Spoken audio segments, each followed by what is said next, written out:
Jharkhand high court के सख्त आदेश के बाद आज रिम्स शासी निकाय की परिषद की बैठक हुई। आशंका थी कि रिम्स शासी निकाय परिषद की बैठक में हंगामा होगा, शांति भंग होगी, लेकिन तमाम आशंकाओं को दरकिनार करके रिम्स शासी निकाय परिषद की बैठक शांतिपूर्वक माहौल में संपन्न हुई और लगभग 138 करोड़ रुपए के मेडिकल इक्विपमेंट खोलने पर सहमति बनी। शासी निकाय परिषद की बैठक के बाद हमने बात की इरफान अंसारी से, आइए सुनते हैं।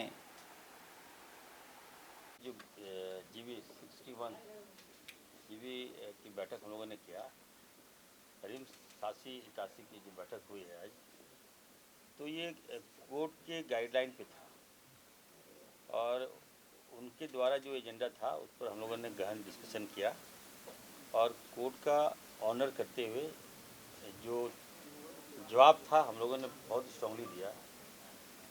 और अन्य जो प्रस्ताव है उसके लिए हम लोगों ने निर्णय लिया कि पहले कोर्ट को हम लोग संतुष्ट कर दें। कोर्ट ने जो जवाब मांगा था हम लोगों ने 1 to 1 जवाब दिया। काफ़ी 3 घंटे तक ये मैराथन बैठक चली। सभी सदस्यों ने अपनी राय भी दी और ये निर्णय हुआ।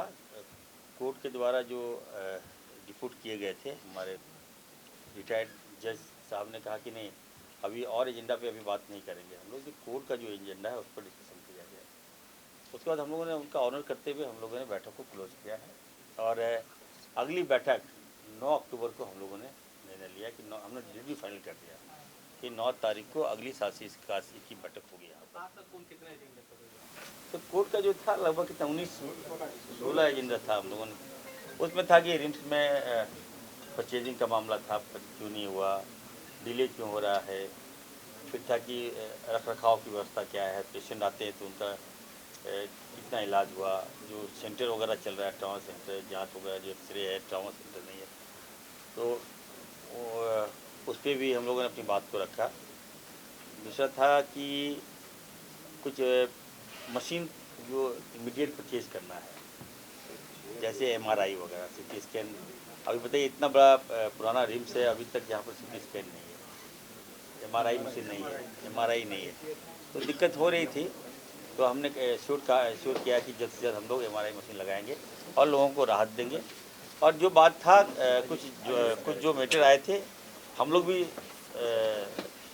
ये नहीं थे कि गलत फीडबैक दिया गया था, लगता है हमको। तो हम लोग सारी बातों को 1 to 1 विस्तारपूर्वक चर्चा करते हुए हम लोगों ने कोर्ट को अवगत करा दिया है। और अगली जब बैठक होगी उसके बाद हम लोग जो जीबी की जो बैठक होगा उस पर जो प्रस्ताव होगा उस पर हम निर्णय लेंगे। अगली बैठक कोर्ट के नहीं, कोर्ट के आदेश में बैठक नहीं होगी। एक बार होना था, हो गया, हम लोगों ने सम्मान किया, ऑनर किया। अब हमको डेवलप करना है, कैसे करना है, क्या करना है, वो हम लोग लाएंगे। आप लोग दोनों लोग बैठे हुए हैं, माहौल ठीक रहेगा? मतलब ये राजनीति का अड्डा और ज़्यादा हो गया है। नहीं, कौन बोला राजनीति का अड्डा है? ये डॉक्टर हैं, ये हमारे निर्देशक हैं, यहाँ चला रहे हैं। कहाँ कोई लड़ाई है? लड़ाई किस बात का लड़ाई है? मुझे काम करना है, मैं काम चाहता हूँ, काम करें, क्या दिक्कत है? मैंने दिया है, अभी 9 तक अभी देखते हैं काम कैसा होता है, काम करें, अच्छा होगा, आगे बात करेंगे। इसमें कहाँ कोई कहीं ऐसी कोई बात नहीं। लड़ाई ये राजनीतिक अड्डा थोड़ी है। हम व्यवस्था ठीक करना चाहते हैं। हम व्यक्ति किसी के साथ दुश्मनी क्या है? अब बताइए, आए दिन रोज़ अखबारों में देखिएगा तो रिम्स को लोगों ने अड्डा बना लिया है। कोई ऐसा पेपर नहीं है जो रिम्स के खिलाफ में न्यूज़ नहीं छापता है। तो ये राजनीतिक अड्डा, वो इस पर हमने कहा कि रोक लगाओ यार। एक तो रिम्स से लोग आते हैं, बताइए, डॉक्टर्स का भी शिकायत मिल रहा था कि हम लोग सर काम नहीं करना चाहते हैं क्योंकि हमारे खिलाफ नेगेटिविटी छापा जाता है, इसको रोकिए। तो ये रोकने का काम इनका है, ये रोकेंगे। कोई भी न्यूज़ चला दे तो उसकी सत्यता होनी चाहिए ना। कोई बाहर से न्यूज़ दे देगा, छप जाता है पेपर में, मनोबल छूटता है हम लोगों का, खराब लगता है। आए दिन नेगेटिव। अरे इतना अच्छा दे रहे, इतना एफर्ट दे रहे, इतना काम कर रहे हैं, सारे लोग काम कर रहे, उसके बाद भी। तो फिर से मैं कहा हूँ कि रिम्स को ठीक करने की जवाबदेही हम सबकी है, हमारी है, हम लोग ठीक करेंगे। और सांसद महोदय, जो स्थानीय मंत्री जी भी आए थे, विधायक जी भी हैं और हमारे ACS साहब भी हैं, हम और डायरेक्टर साहब भी हैं। तो ऐसी कोई बात नहीं है। हम लोगों ने अब जो एजेंडा है वो 9 तारीख को हम लोग फाइनल एजेंडा लाएंगे। ये मशीनों का जो टेंडर ये जीबी का मामला नहीं था। हमने निर्देश दिया है, डायरेक्टर को हम लोगों ने कहा है कि आप डायरेक्टर हो, ये आप देखो ये सब निजी प्रैक्टिस कौन करता है, नाम बताओ हमको। जीबी में बैठक में एजेंडा ला देना और ये कहना कि नहीं हमको पता ही नहीं कि कौन करता है, तो फिर तो ये गलत बात है। ये एजेंडा नहीं आना चाहिए था। जो अगर प्राइवेट में कोई प्रैक्टिस करता है तो हम लोग उसको सारा अलाउंस देते हैं, सारा पैसा देते हैं, प्राइवेट प्रैक्टिस का भी पैसा देते हैं। तो ये सारी बातें आई और अभी देखेंगे आगे। रिम्स शासी निकाय परिषद की बैठक इस मायने में अनोखा था कि कई ऐसे मुद्दों पर चर्चा हुई जो इससे पहले रिम्स शासी निकाय परिषद की बैठक में ही निर्णय लिए गए थे। तमाम चीज़ों पर चर्चा हुई, वेंटिलेटर खरीदने पर चर्चा हुई, साथ ही कई अन्य उपकरण खरीदने पर भी चर्चा हुई। बैठक के बाद सूबे के स्वास्थ्य सचिव अजय कुमार और रांची से सांसद संजय सेठ जो रिम्स शासी निकाय परिषद के सदस्य हैं, उन्होंने भी मीडिया से बात की। पार्ट में एजेंडा हुआ था, उसका एक पार्ट आज डिस्कस हुआ, जिसमें 16 एजेंडा था। पार्ट 2 का एजेंडा आज डिस्कस नहीं हुआ है, वो 9 अक्टूबर को डिस्कस होगा और उस पर निर्णय होगा। को माननीय उच्च न्यायालय के आदेश के बाद एक तरफ तो यह अलार्मिंग पोजीशन, आप मीडिया वाले मित्र, आम लोग रिम्स की दुर्व्यवस्था से परेशान, और तभी माननीय उच्च न्यायालय ने स्वतः ही संज्ञान लिया और आदेश दिया कि जीबी की बैठक हो। और आज माननीय न्यायाधीश सेवानिवृत्त उस बैठक में मौजूद थे, क्योंकि यह इतना बड़ा अस्पताल और जहां दुर्व्यवस्था की बुरी हालत है। आज निर्णय हुए हैं, बहुत निर्णय, चाहे वो आधुनिक इंस्ट्रूमेंट को लेके हो। अभी बताया गया कि 156 वेंटिलेटर में 125 वेंटिलेटर काम कर रहे। आज ही निर्णय हुआ कि 100 वेंटिलेटर खरीदे जाए। बताया गया कि भाई हम लोग रोज जूझते थे कि स्टंट किसी गरीब को लगना है तो स्टंट ही नहीं मिलता था कि स्टंट लाओ भाई, टेंडर होगा तब स्टंट लगेगा।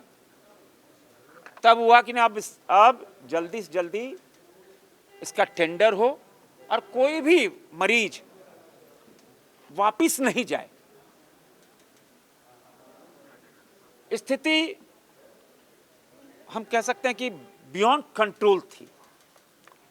और क्या कारण थे जो इतनी दुर्व्यवस्था यहाँ पे है? सिटी स्कैन की मशीन 2, MRI की स्थिति आप सबको पता है क्या स्थिति है। मैंने उदाहरण दिया कि दिल्ली में गुरुद्वारे में MRI की मशीन मुफ्त में लगी है। एक गुरुद्वारा, एक धार्मिक स्थल मुफ्त में सेवा दे रहा है, और इतना बड़ा ऑटोनोमस बॉडी जिसकी ख्याति पूरे हिंदुस्तान के अंदर है, वहां MRI मशीन की ये दुर्व्यवस्था। दवाई की आपूर्ति, एजेंडा में आया कि यहाँ के डॉक्टर्स प्राइवेट प्रैक्टिस करते हैं, तो कार्रवाई करो ना, कार्रवाई क्यों नहीं होती है? कुल मिलाकर आज रिम्स के आलोक में जो माननीय उच्च न्यायालय के आदेश पे हुआ है, हमको उम्मीद है कि रिम्स पटरी पे आएगा, क्योंकि रिपोर्ट माननीय उच्च न्यायालय को जानी है। माननीय न्यायाधीश सेवानिवृत्त बैठे हुए थे, एक एजेंडे पे चर्चा हुई है और वो उसकी रिपोर्ट माननीय उच्च न्यायालय में भी जानी है। बहुत सारे और निर्णय हुए हैं। कुल मिलाकर यह निर्णय कि अब रिम्स जनहित में काम करे। यहां से मरीज खाली झारखंड से नहीं आते हैं, झारखंड, बंगाल, उड़ीसा, बिहार से आते हैं, और इतनी बड़ी व्यवस्था यहाँ खड़ी हुई है। तो हमको अब उम्मीद है कि माननीय न्यायालय के इंटरवेंशन के बाद अब रिम्स पटरी पे आएगा। अंदर का माहौल कैसा था? क्योंकि डायरेक्टर और मंत्री में जो किचन। हालांकि एक सच्चाई यह भी है कि रिम्स शासी निकाय परिषद की बैठक में कई निर्णय लिए जाते हैं। कई बार लगता है कि रिम्स में क्रांतिकारी बदलाव होगा, लेकिन वक्त बदलने के साथ ही सब कुछ समान हो जाता है। रिम्स अपनी कहानी फिर से दोहराने लगता है। उम्मीद की जानी चाहिए कि इस बार जो फैसले लिए गए हैं वो ज़मीन पर जरूर उतरेगा। सहयोगी जयंत, कौशल नारायण और उमेश के साथ HNN 24/7 के लिए रांची से अजय लाल।